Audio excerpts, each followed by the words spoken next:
मैं अयोध्या हूँ। अयोध्या में हुए मंदिर शिलान्यास ने दिल्ली का तख्त बदल दिया।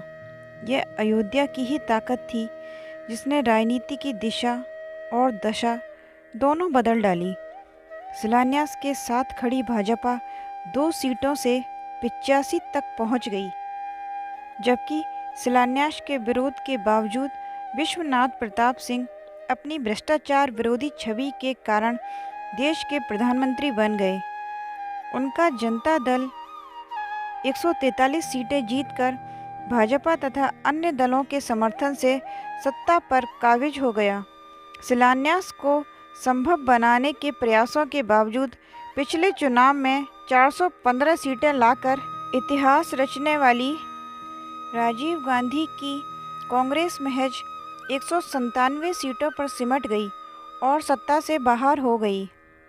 कुल मिलाकर राजीव गांधी पेविलियन से शिलान्यास का खेल खेल रहे थे और विकेट पर जमी भाजपा ने सारा श्रेय लूट लिया।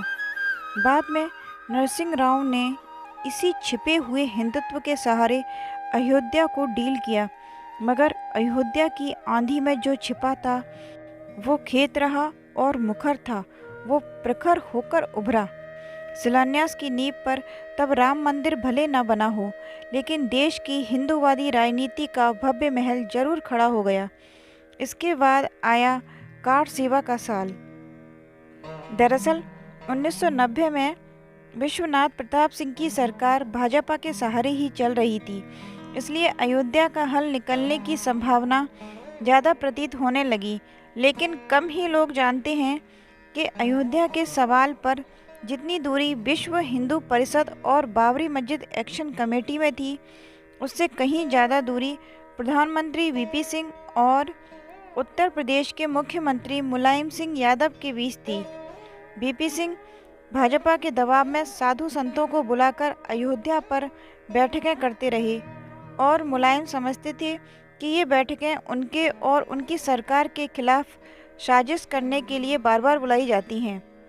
वीपी सिंह किसी भी हाल में भाजपा से टकराव के मूड में नहीं थे, जबकि उनसे हिसाब चुकता करने के चक्कर में मुलायम सिंह बाबरी समर्थकों के पाले में जा बैठे। गुस्से में आकर बाबरी एक्शन कमेटी के 3 संयोजकों में से एक आजम खां को उन्होंने अपनी सरकार में मंत्री बना लिया। दूसरे संयोजक शफीक उर रहमान को अपनी पार्टी का सांसद बनाया और तीसरे जफर याब जिलानी को कानूनी सलाह के लिए अपने साथ रख लिया।